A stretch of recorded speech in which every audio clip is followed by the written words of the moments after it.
நீங்கள் குலதெய்வம் கோயிலுக்கு போகும்போது முதல்ல நீங்கள் பண்ண வேண்டியது என்னென்னா, உங்கள் வீட்டிலேருந்து வெல்லம் வாங்கிட்டு போங்க. என்ன பண்ணால் குலதெய்வத்தை நம் வீட்டுக்குள் அழைத்து வர முடியும்? குலதெய்வ உத்தரவு கொடுத்தால்தான் நீங்கள் கும்பிட்ற முருகனாக இருந்தாலும், நீங்கள் கும்பிட்ற லட்சுமியாக இருந்தாலும், நீங்கள் கும்பிட்ற விநாயகராக இருந்தாலும், சிவனாக இருந்தாலும், அம்பாளாக இருந்தாலும், பெருமாளாக இருந்தாலும் உங்களுக்கு அருள் புரிவார்கள். உங்களுடைய அத்துணை விதமான பிரச்சனைக்கும் ஒரே ஒரு தீர்வு தரக்கூடிய ஒரே ஒரு தெய்வம் உங்களோட குலதெய்வம் தான். நீங்கள் குலதெய்வத்தை கை விட்டுட்டீங்க அப்படின்னா குலதெய்வம் உங்களை கைவிட்டு விடும். குலதெய்வத்தை நீங்கள் அழைப்பதற்கு, குலதெய்வத்தை வசியம் பண்ணுவதற்கு ஒரே ஒரு விளக்கு என்னன்னா, மண் விளக்கு தான். வணக்கம், நான் உங்கள் வித்யா கார்த்திக்.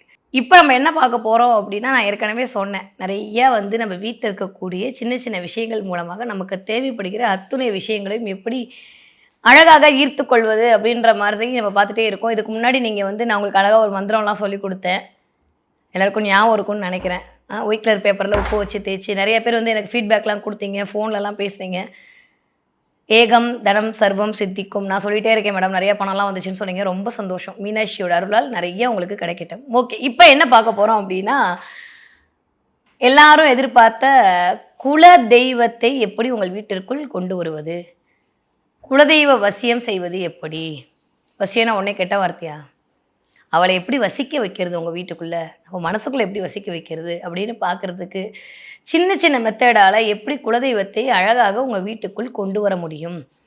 ஏன்னா உலகத்தில் நம்மளுக்கு இஷ்ட தெய்வம் ஒன்று இருக்கும், நம்மளுக்கான ஒரு உபாசன தெய்வம் ஒன்று இருக்கும், நம்மளை காக்கிற தெய்வம் ஒன்று இருக்கும். அதெல்லாம் தாண்டி நம்மளோட ஜீனில், நம்மளோட ரத்தத்தில், நம்மளோட அணுக்களுக்குள்ள நம்மளுக்காகவே உதயமான ஒரு தெய்வம் ஒன்று இருக்கும். அதுதான் குலதெய்வம் இல்லையா? எந்த தெய்வம் உங்களுக்கு அருள் புரியறதுக்கு முன்னாடி உங்கள் வீட்டுக்கு குலதெய்வம் தான் இந்த நான் இருக்கேன் என் பிள்ளைக்குன்னு சொல்லி முதல்ல முன்னுக்கு நிற்குமா. மகா பெரியவர் சொல்கிறார்.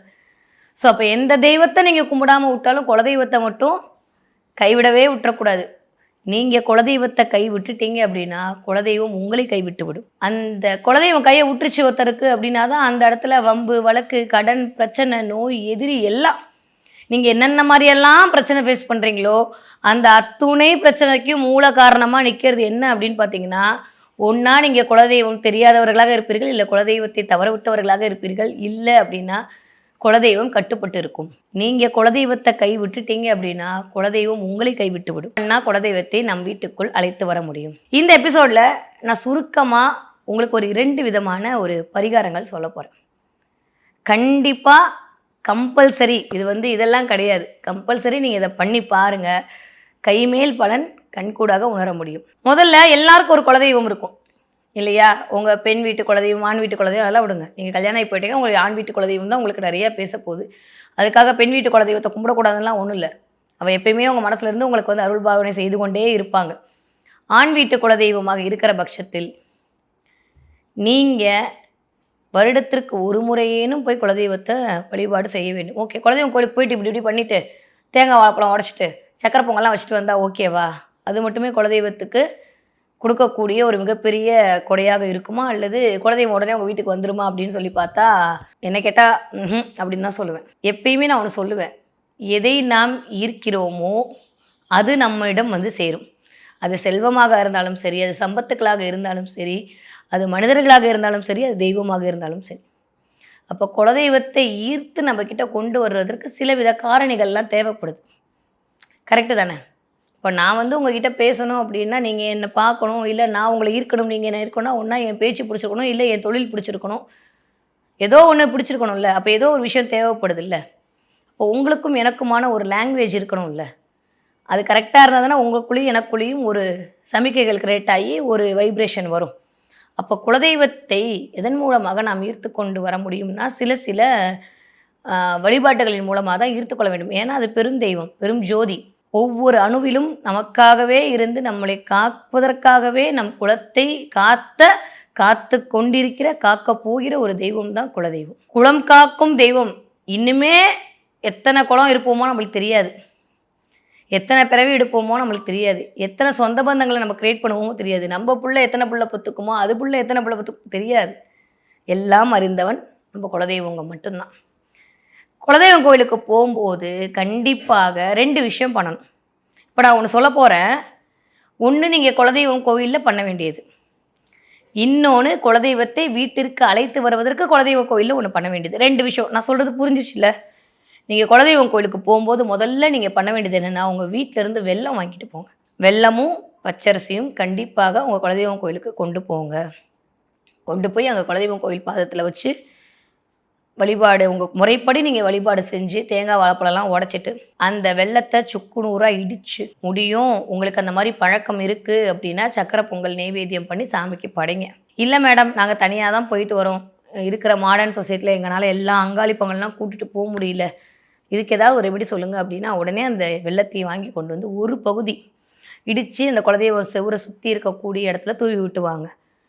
பாதி வெல்லத்தை கொண்டு வந்து நீங்கள் வீட்டில் வச்சுட்டு உங்களுடைய சாப்பாட்டில் அதை கலந்து அன்னைக்கு ஒரு நைவேத்தியம், உங்கள் வீட்டில் குலதெய்வம் படம் வச்சுருப்பீங்களா, அதை வச்சு ஒரு நைவேத்தியமோ வழிபாடோ பண்ணிவிட்டு நீங்கள் அதை சாப்பிட ஆரம்பிங்க.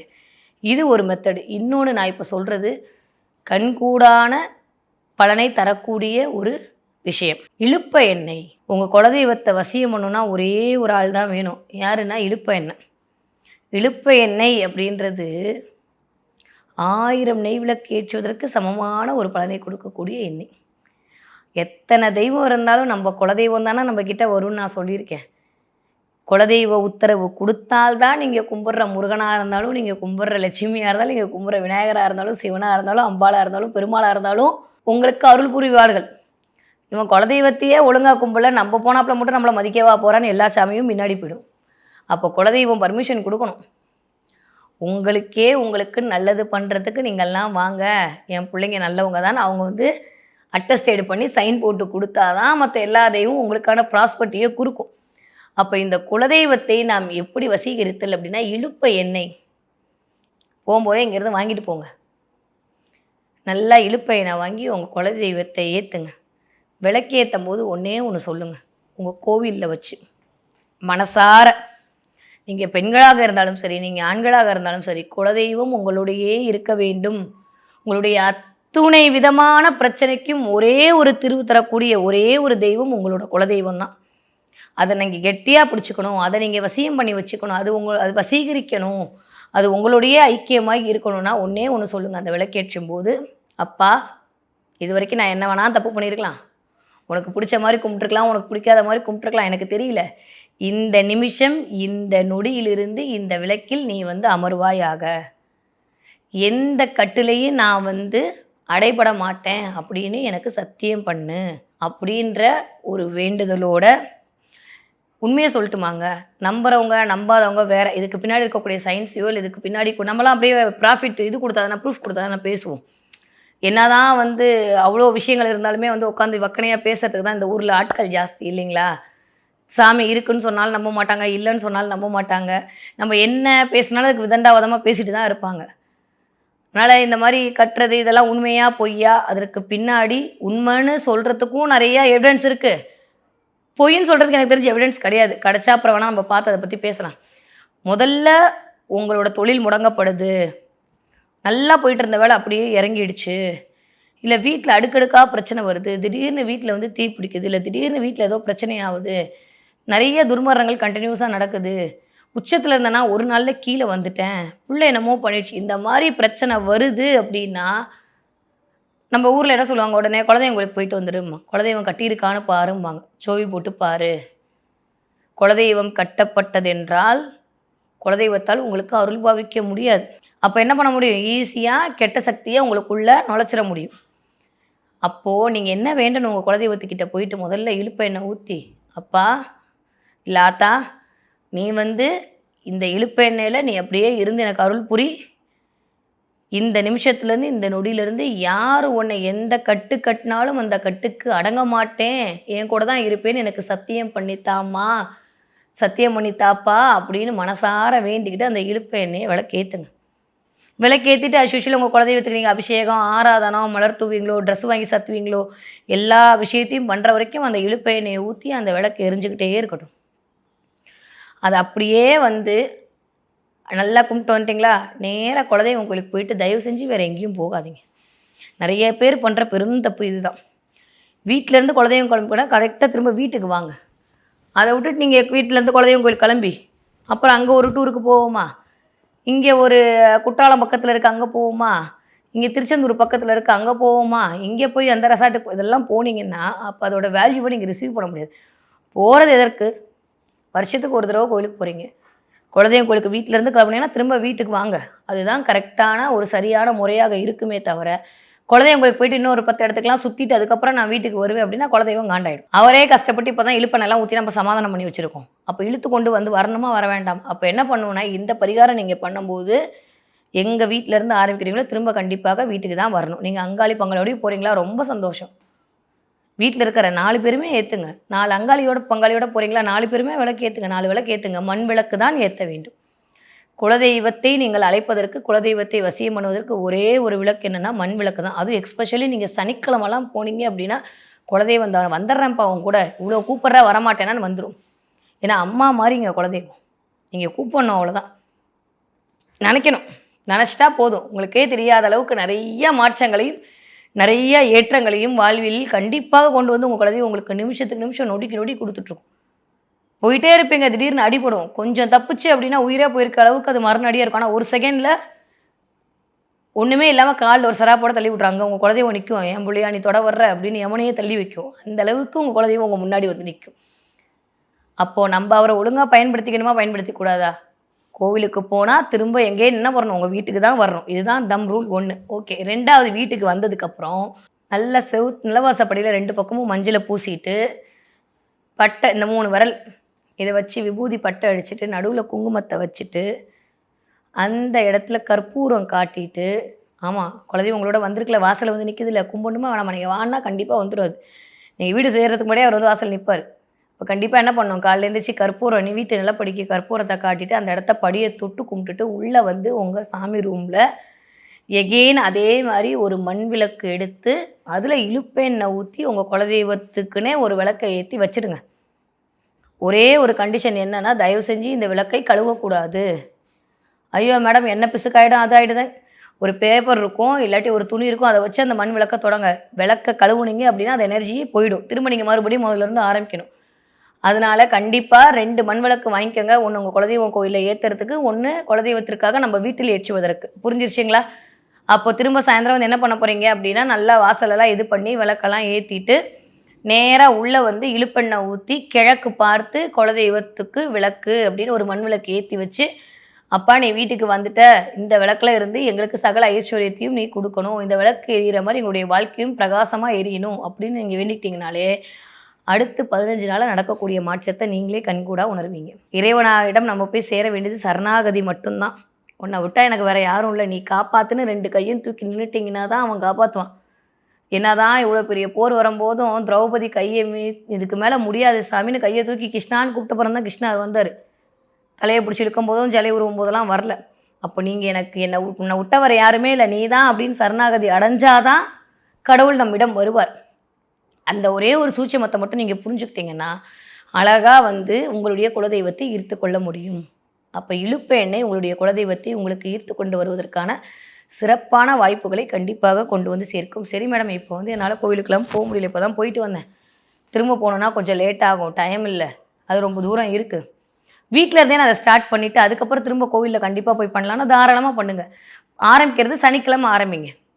அப்போ என்ன பண்ணுறீங்கன்னா, வீட்டு வாசலில் இதே மாதிரி அகல் விளக்கு ஏற்றி கிழக்கு பார்த்து, உங்கள் வீட்டு வாசல் எந்த மாதிரி வேணால் இருந்துட்டு போகுது, அது வடக்காக இருக்கட்டும், தெற்காக இருக்கலாம், வடமேற்காக இருக்கலாம், எது வேணால் இருந்துட்டு போகுது, மேற்காக இருக்கலாம், இல்லை கிழக்கு பார்த்த வாசலாகவே இருக்கா ரொம்ப நல்லது. இருந்தாலும் கிழக்கு பார்த்து ஒரு விளக்கை ஏற்றி வாச நிலப்படியில் இந்த மாதிரி நான் சொன்ன விஷயங்கள்லாம் பூசிட்டு அந்த வாச நிலப்படிக்கு ஒரு கற்பூரம் போட்டு, அந்த கற்பூரத்தில் ஒரு கிராம்பு போட்டு ஒரு ஏலக்காய் போட்டு அதை நல்லா வந்து வாசப்படியில் காமிச்சிட்டு அந்த கற்பூரத்தை கொண்டு வந்து உள்ளே வச்சுருங்க. வச்சுட்டு அந்த விளக்காப்பை ஏற்றாதீங்க, அப்படியே கொண்டு வாங்க. எண்ணெய் ஊற்றி ஒரு விளக்கு அங்கே ஏற்றிப்பீங்க, அது அப்படியே வாசல் இருக்கட்டும். இன்னொரு விளக்கு திரும்ப இழுப்ப எண்ணெய் ஊற்றி இங்கே அந்த கற்பூரத்தட்டை கொண்டு வந்து வச்சப்பறம் நம்மளோட வீட்டில் அதை பண்ணுங்க. சனிக்கிழமை ஆரம்பிங்க. சனிக்கிழமைனாலே குலதெய்வத்துக்கு உரிய ஒரு கிழமை தான். அதனால் சனிக்கிழமை இந்த வழிபாடை நீங்கள் ஆரம்பிங்க. ஈஸியாக உங்கள் குலதெய்வம் உங்களோட வீட்டுக்குள் நீங்கள் கூப்பிடாமையே வந்து சேரும். இன்னும் ஒரே ஒரு சூட்சமமான ஒரு மந்திரம் சொல்லித்தரேன். அந்த மந்திரத்தை சொல்லிவிட்டு இந்த விளக்கை ஏற்றுங்க. இல்லை விளக்கேற்றி முடிச்சப்பறம் ஒரு முடியுன்றவங்க ஒரு 27 தடவை அந்த மந்திரத்தை சொல்லுங்கள். ஓம் ஹ்ரீம் குலதேவதா நமக, ஓம் ஹ்ரீம் குலதேவதா நமக, HEREM. ஓகே, ஓம் ஹ்ரீம் குலதேவதா நமக. இந்த மந்திரத்தை 21 தடவை நீங்கள் சொல்லிட்டு அந்த உங்களுடைய குலதெய்வ விளக்கிற்கு முன்னாடி அமர்ந்து உங்களுடைய வேண்டுதலையும், அப்பா எதுவுமே கேட்காதீங்க, காசு வேணும் பணம் வேணும், நீ முதல்ல என் கூட வந்துரு சாமின்னு கேளுங்க. அவர் வந்துட்டாலே மற்றெல்லாம் ஆட்டோமேட்டிக்காக பின்னாடி வந்துடும். அவரை கூப்பிட்றதான் பெரிய விஷயம் இல்லை, ராஜாவை கூப்பிட்றதான் பெரிய விஷயம், மற்றதெல்லாம் ஆட்டோமேட்டிக்காக வந்துடும் இல்லை, அவர் இருக்கிற இடத்துல எல்லாமே வந்துடும். அதனால் குலதெய்வத்தை கூப்பிட்றது தான் பெரிய விஷயம். அங்கே போய் எனக்கு காசை கொடு பணத்தை கொடுலாம் கேட்டுட்டு இருக்காதீங்க. நீ வந்துரு என் கூடன்னு சொல்லுங்கள். குலதெய்வம் வந்து உங்கள் வீட்டில் அமர ஆரம்பித்து விட்டால் முதல்ல உங்கள் வீட்டில் இருக்கிற நெகட்டிவ் எல்லாம் ஒரு 15 நாளில் கண்ணுக்கு முன்னாடி ஒன்றன் பின் ஒன்றாக போக ஆரம்பிச்சிட்டே இருக்கும். இந்த இழுப்பெண்ணெய் விளக்கு எப்போ போடலாம்? தினம் போடுங்க. இந்த பக்கம் நல்லெண்ணெய் விட்டு உங்கள் வீட்டு விளக்கு ஏற்றுறீங்களா, அந்த மாதிரி இழுப்பெண்ணெய் விட்டு உங்கள் குலதெய்வத்துக்குன்னு ஒரு விளக்கு ஏற்றுங்க. வாழ்க்கையில் மேலும் மேலும் மேலும் மேலும் ஒரு மிகப்பெரிய பிரகாசமான வாழ்க்கையை நோக்கி உங்களுடைய பயணம் அப்படின்றது சிறக்கும். எல்லா பிரச்சனையும் சரியாக போயிடும். காரிய தடை நிவர்த்தி எல்லாம் ஆகிடும். நான் திரும்பவும் சொல்கிறது என்னென்னா, அவன் அருளாலே அவன் தாழ் வழங்கி நம்ம தாழ வணங்கிடணும். வணங்கிட்டீங்க அப்படின்னா கண்டிப்பாக உங்கள் குலதெய்வத்தை அழகாக எளிமையாக வசியம் செய்து உங்களிடம் வைத்துக்கொள்ள முடியும். உங்களுக்கு என்ன மாதிரியான கேள்விகள் இருக்குது, என்ன மாதிரியான சந்தேகங்கள் இருக்குது, அதை எங்களுக்கு கமெண்ட்டில் சொல்லுங்கள். உங்களுக்காக அதுக்கான ஒரு வீடியோ எடுத்து போடுவதற்கு நாங்கள் தயாராக காத்திருக்கிறோம்.